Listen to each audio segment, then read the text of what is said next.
Sa ngalan ng Ama at ng Anak at ng Espiritu Santo, Amen. sumainyo ang Panginoon. At sumainyo rin. Magandang umaga po sa inyong lahat. Magandang umaga din po, Father. Welcome po sa inyo dito sa Pambansang Dambana at Parokya ni Santo Padre Pio.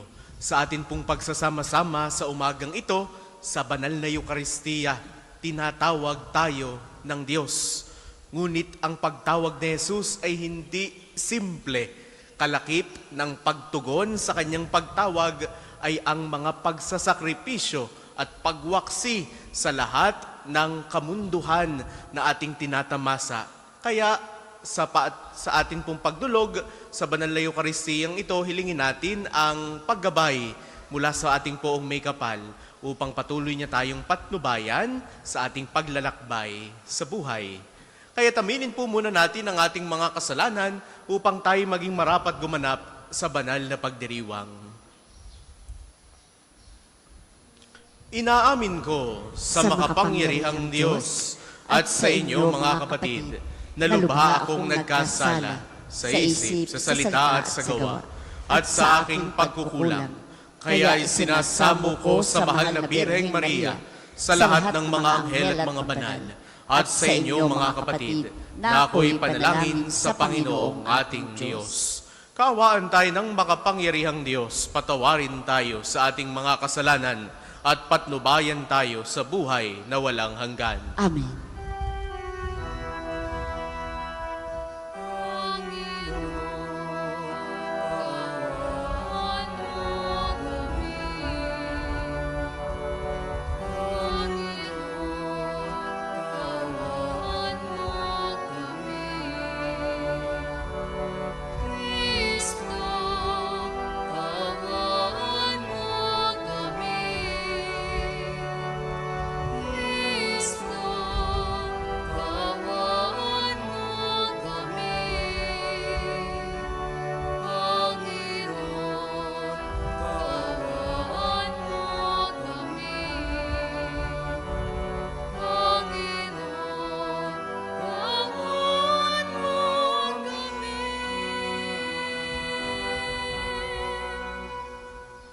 Manalangin tayo.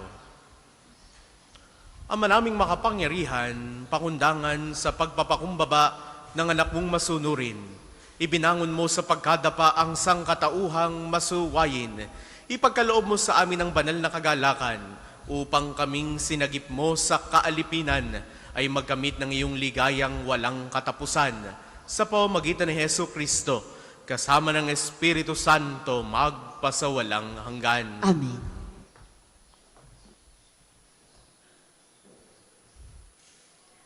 Pagbasa mula sa aklat ng Henesis. Noong mga araw na iyon, lumapit si Juda kay Jose at ang wika, "Nakikiusap po ako, Ginoo, kung inyong mamarapatin, huwag sana ninyong ikagagalit. Ang palagay ko sa inyo'y para na kayong paraon. Ginoo, tinanong ninyo kung mayroon pa kaming ama at kapatid. Ang tugon po namin ay may ama kaming matanda at bunsong kapatid na anak niya sa katandaan. Sinabi pa naming patay na ang kapatid nito at siya na lamang ang buhay na anak ng kanyang ina. Kaya mahal na mahal namin siya ng aming ama. Iniutos ninyong dalhin siya rito upang inyong makita. Ang wika naman ninyo'y hindi na ninyo kami tatanggapin dito kung hindi namin siya maihaharap sa inyo. Ang lahat ng ito'y sinabi namin sa aming ama nang umuwi kami. Muli kaming inutusan ng aming ama na pumarito at bumili ng pagkain. Ipinaalaala namin sa kanya na hindi ninyo kami tatanggapin kung hindi kasama ang bunso naming kapatid. Sinabi po niya sa amin, alam naman ninyo na dalawa lamang ang anak ng kanilang ina. Wala na ang isa. Maaaring niluray ng mabangis na hayop. At kung ang natitira ay isasama pa ninyo, maaaring mamatay ako sa dalamhati. Hindi na mapigil ni Jose ang kanyang damdamin, kaya't pinaalis niya ang kanyang tagapaglingkod. Nang sila lamang ang naroon, ipinagtapat ni Jose sa kanyang mga kapatid kung sino siya. Sa lakas ng kanyang iyak, narinig siya ng Ehipsyo, kaya't ang balita'y mabilis na nakarating sa palasyo. Ako si Jose, ang pagtatapat niya sa kanyang mga kapatid. Buhay pa ba talaga ang ating ama? Nagulangtan sila sa kanilang narinig at hindi nakasagot. Lumapit kayo, wika ni Jose. Lumapit nga sila at nagpatuloy siya sa pagsasalita. Ako nga si Jose, ang inyong kapatid na ipinagbili ninyo sa Ehipto. Ngunit huwag na ninyong ikalungkot ang nangyari. Huwag ninyong sisisihin ang inyong sarili sa ginawa ninyo sa akin. Ang Diyos ang nagpadala sa akin dito upang iligtas ang inyong buhay. Ang salita ng Diyos. Salamat sa Diyos. Ang tugon po sa Salmo, gunitain ng malugod ang dakilang gawa ng Diyos. Gunitain ng malugod ang dakilang gawa ng Diyos. Sa lupain nila'y mayroong tagutom na ipinarating itong Panginoon kung kayo nagdahop sila sa pagkain. Subalit ang Diyos sa una nila'y may sugong lalaki, tulad ng alipin, ibinenta nila ang batang si Jose. Gunitain ng malugod ang dakilang gawa ng Diyos. Mga paan ito'y nagdanas ng hirap nang ito'y ipangaw, pati leeg niya pinagkwintas ng kulyar na bakal, hanggang sa dumating ang isang sandali na siya'y subukin nitong Panginoon na siyang nangakong siya'y tutubusin. Gunitain ng malugod ang dakilang gawa ng Diyos. Ang kinasangkapan niya isang hari, siya'y nagpalaya. Pinalaya siya nitong haring ito na namamahala. Doon sa palasyong tahanan ng haring pinagpamahala sa buong lupain, si Jose ginawa niyang katiwala. Gunitain ng malugod ang dakilang gawa ng Diyos. Magsitayo po ang lahat.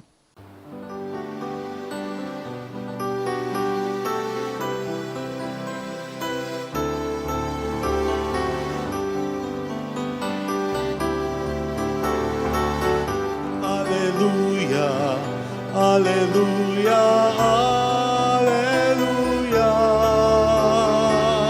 hallelujah, hallelujah, hallelujah, hallelujah.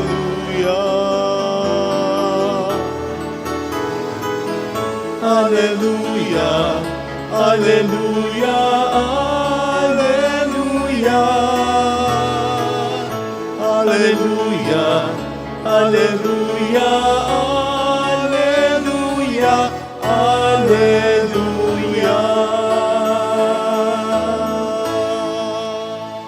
Sumainyo ang Panginoon. At sumainyo rin. Ang mabuting balita ng Panginoon ayon kay San Mateo. Papuri sa iyo, Panginoon. Noong panahong iyon, sinabi ni Jesus sa kanyang mga apostol, "Humayo kayo at ipangaral ninyo na malapit ng maghari ang Diyos. Pagalingin ninyo ang mga may sakit at buhayin ang mga patay. Pagalingin ninyo ang mga ketongin at palayasin ang mga demonyo. Yamang tumanggap kayo ng walang bayad. Magbigay naman kayo ng walang bayad. Huwag kayong magdala ng salapi, maging ginto, pilak o tanso sa inyong mga lukbutan.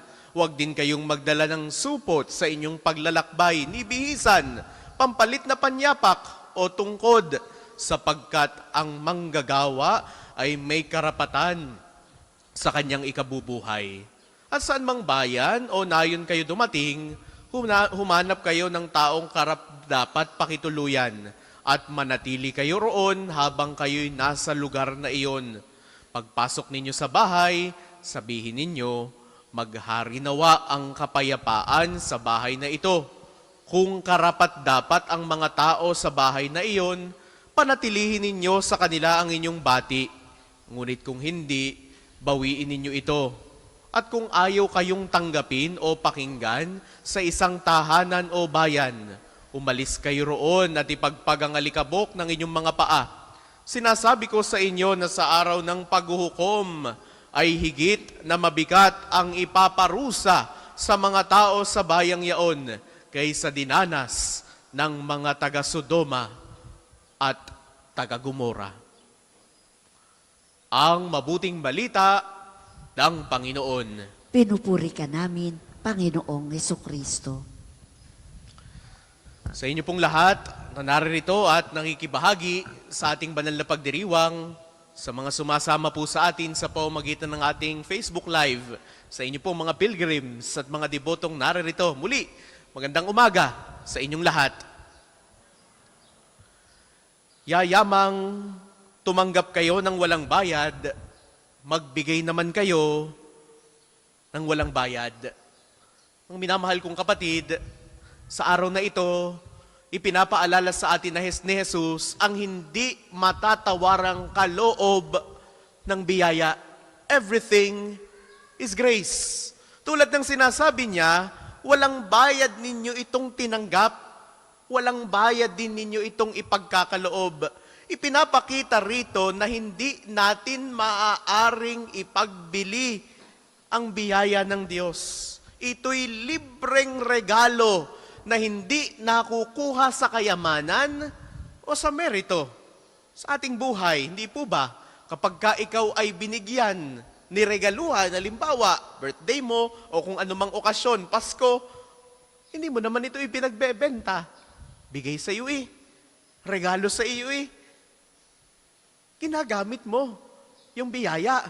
Kung hindi man kasya sa iyo, o hindi mo man magagamit ito, ibinibigay mo lamang din ito o inireregalo mo sa iba. Bigay. Regalo. Sa unang pagbasa, kita natin ang kabutihan ng Diyos sa buhay ni Jose. Mula sa pagkakanulo hanggang sa pagkakatayong tagapagligtas ng buong pamilya. Dito natin nakikita ang plano ng Diyos na kasunod ng pagtapat, muling pagkakaayos at pagkakaawit ng kapayapaan at pagpapatawad. Sa Ebanghelyo naman na napakinggan natin, hinihikayat tayo ni Jesus na maging tagapagdala ng mabuting balita. Kaya nga kita ninyo, no? Binaybay niya yung mga gampanin ng mga apostol, paghilom sa mga sugatan, pagpapakain sa mga nangangailangan, and to bring peace to everyone. Lahat ng ito ay ibinigay ng Diyos ng libre. Biyaya. Kaya tayo, bilang mga sumusunod sa Kanya, hindi dapat tayo humihingi ng kapalit, kundi maging daluyan nawa tayo ng walang bayad na kabutihan. Hindi natin pwedeng ibawi sa Diyos na, Lord, nagbigay ako din dapat ito ang matanggap ko. Nagbigay ako din sa pulubing ito. Nagbigay ako sa mga nasunugan. Dapat ganito ang maging kapalit. No. Mga minamahal kong kapatid, everything is grace. Kaya naman, pinapaalala sa atin, number 1, magtiwala sa biyaya. Magtiwala sa bukal ng biyayang ipinagkakaloob sa atin. Binibigyan tayo ng Diyos. May mga pagkakataon na hindi mo pa hinihingi, pero ibinigay na. Kaya't huwag kang magtatampo kung hingi ka ng hingi, pero hindi ipinagkakaloob sa iyo. Baka hindi yun ang dapat sa iyo. Baka hindi pa panahon. Hindi pa yun ang tamang pagkakataon para matanggap mo yung iyong hinahangad sa buhay. Number 1, magtiwala sa biyaya. At ikalawa, gaya ng sinasambit natin kanina, pagtulong ng walang hinihinging kapalit sa bawat maliliit o kahit sa mga dakilang na ibahagi natin, oras, talento, mga material na bagay, may patotoo tayo kay Jesus na paulit-ulit na nagsasabi sa atin, tinanggap mo yan ng walang bayad, ipagkaloob mo rin ng walang bayad. At kahuli-hulihan, the challenge of Jesus, pagdadala ng kapayapaan to bring peace. Shalom. Katulad ng mga apostol, tayo inaanyayahang bitbitin ito, ang kabuuang kapayapaang meron diyan sa iyong puso, sa tahanan na kinabibilangan mo, sa tahanan ng mga nakakasalamuha mo, sa mga taong nakakasalubong mo. Nawa, makita nila yung kapayapaan ni Kristo na naririyan sa iyong puso. Ngayong araw na ito, ipinapaalala sa atin, lahat ay biyaya. Tumatanggap tayo, kaya't matuto tayong magbigay ng walang hinihinging kapalit. Para po sa mga maghahandog ng sobre, pakihulog na lamang po sa buslo.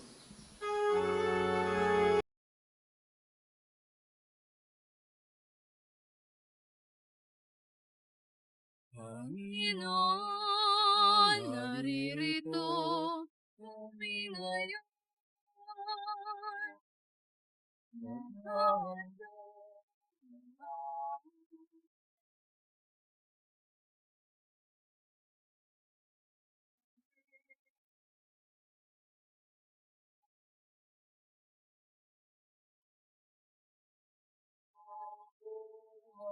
Ang aming pagsisikap.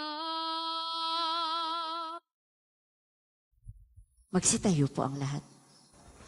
Manalangin kayo mga kapatid upang ang paghahain natin ay kalugdan ng Diyos sa mga makapangyarihan. Tanggapin nawa ng Panginoon itong paghahain sa iyong mga kamay, sa kapurihan niya at karangalan sa ating kapakinabangan at sa buong sambayanan niyang banal. Ama naming lumikha, ang paghahain namin sa iyong ngalan ay sinawang sa amin dumalisay upang ito ay maging pagganap araw-araw ng aming paglipat sa buhay sa kalangitan. Sa pamamagitan ni Hesu Kristo, kasama ng Espiritu Santo, magpasawalang hanggan. Amen. Sumainyo ang Panginoon. At sumainyo rin. Itaas sa Diyos ang inyong puso at diwa. Itinaas na namin sa Panginoon. Pasalamatan natin ang Panginoong ating Diyos. Marapat na siya'y pasalamatan. Ama naming makapangyarihan, tunay ngang marapat na ikaw ay aming pasalamatan.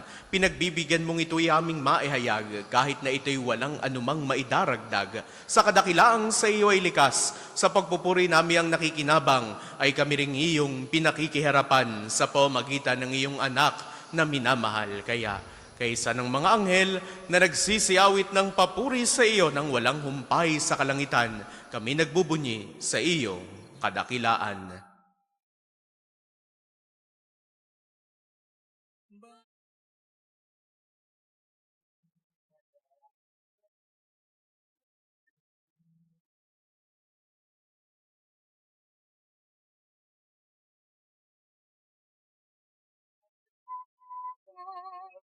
Sa iyo kabilaan, dinarapilan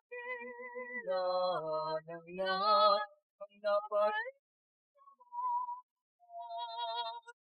Siyang nagmulat sa bulat, sa kanya'y nagpalakad, nakunamang salang. Kung hindi po kayang lumuhod, ay manatili pong nakatayo ng may paggalang. Ama naming banal, ikaw ang bukal ng tanang kabanalan. Kaya't sa pamamagitan ng iyong Espiritu, gawin mong banal ang mga kaloob na ito upang para sa amin maging katawan at dugo ng aming Panginoong Jesucristo. Bago niya pinagtiis ang kusang loob na maging handog, hinawakan niya ang tinapay, pinasalamatan kaniya. Pinagkati-hati niya iyon, niniabot sa kanyang mga alagad at sinabi, "Tanggapin ninyong lahat ito at kanin. Ito ang aking katawan na ihahandog para sa inyo."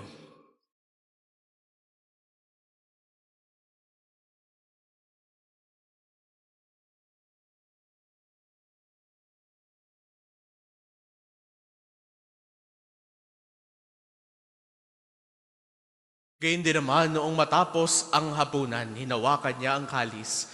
Muli kanyang pinasalamatan, iniabot niya ang kalis sa kanyang mga alagad at sinabi, "Tanggapin ninyong lahat ito at inumin. Ito ang kalis ng aking dugo ng bago at walang hanggang tipan. Ang aking dugo na ibubuhos para sa inyo at para sa lahat sa ikapagpapatawad ng mga kasalanan. Gawin ninyo ito sa pag-alala sa akin."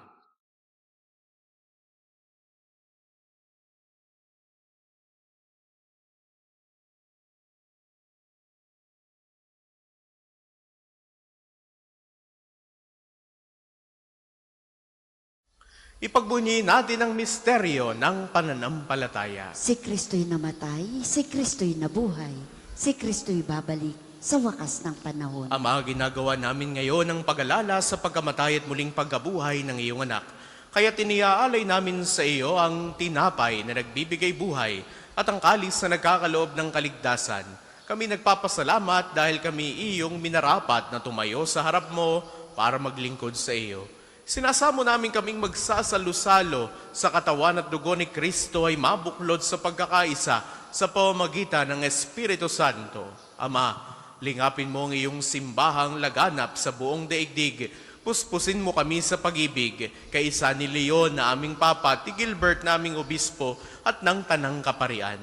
Alalahanin mo rin ang mga kapatid naming nahimlay, nang may pag-asang sila'y muling mabubuhay, gayon din ang lahat ng mga pumanaw.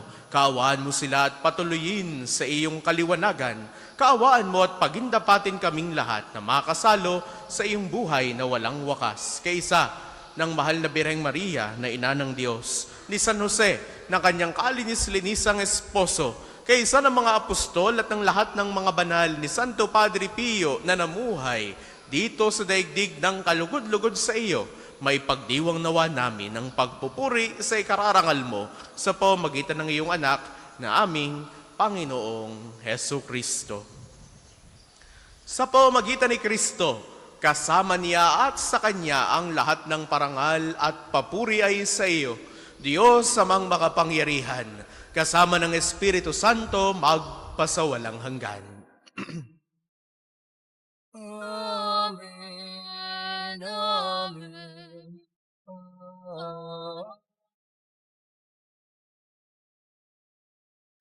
Sa tagubili ng mga nakagagaling na utos sa turo ni Jesus sa Panginoon natin at Diyos, ipahayag natin ng lakas loob.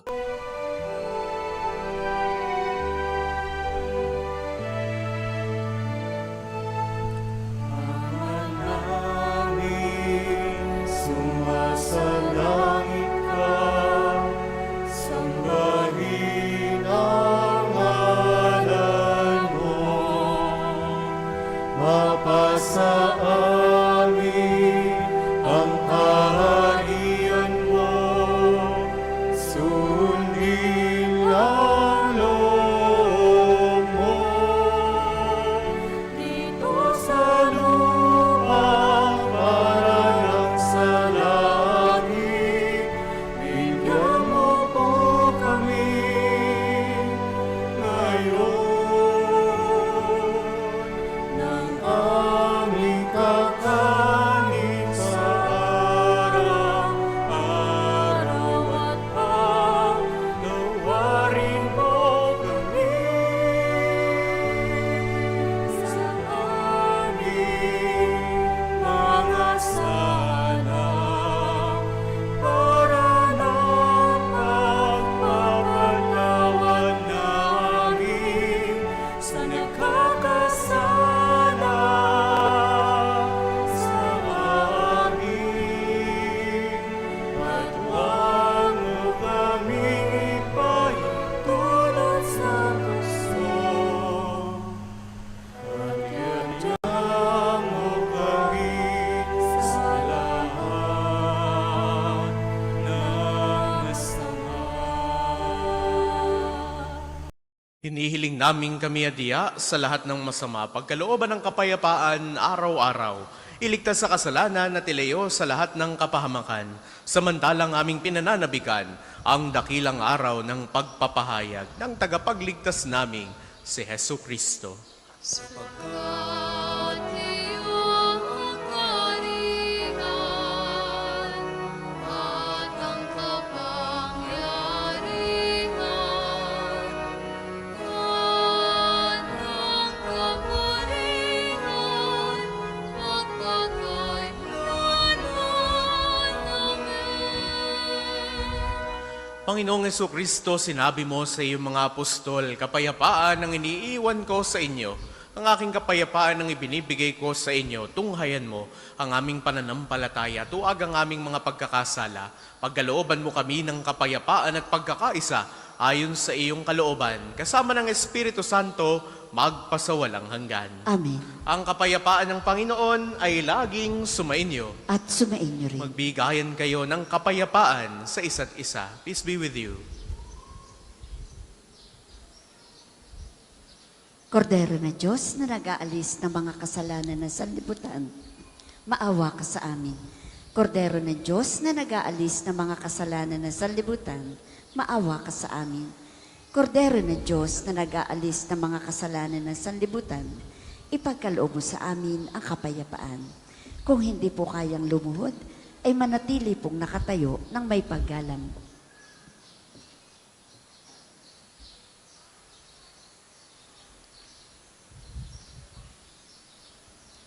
Ito ang kordero ng Diyos. Ito nag-aalis ang mga kasalanan ng sanlibutan, mapalad ang mga inaanyayahan sa kanyang piging. Panginoon, hindi ako karapat-dapat na magpatuloy sa iyo, ngunit sa isang salita mo lamang ay gagaling na ako.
Manalangin tayo.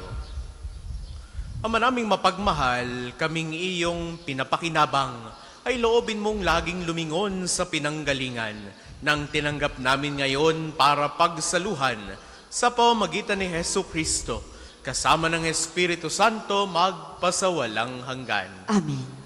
Sama-sama po nating dasalin ang mga sumusunod na panalangin. Panalangin ng pagtitiwala kay Santo Padre Pio. Padre Pio, taga Petralcina, monghing banal, pintakasing santo ng milenyong kasalukuyan, gabay namin sa pagtahak sa landasing makalangit, takbuhan sa pangangailangan, huwaran ng pagtitiis. Sa iyo namin inilalapit aming mga kagipitan. Sa iyo po ibinibilin kalusugan at kabuhayan.